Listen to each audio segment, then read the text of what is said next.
حضرت مجاہد اپنے غلام سے بیان کرتے ہیں کہ اس کے گھر والوں نے اسے اپنے معبودوں کے پاس ایک پیالہ دے کر بھیجا جس میں دودھ اور مکھن تھا۔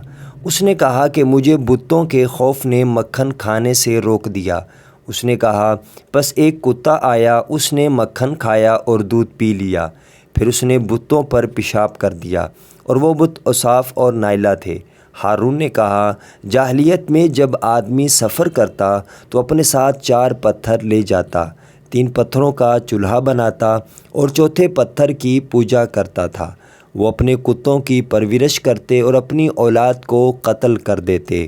سنن الدارمی حدیث نمبر 3۔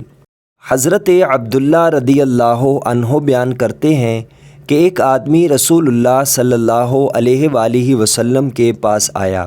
اس نے عرض کیا اے اللہ کے رسول صلی اللہ علیہ وآلہ وسلم، کیا آدمی اپنے ان اعمال کی وجہ سے پکڑا جائے گا جو اس نے جاہلیت میں کیے؟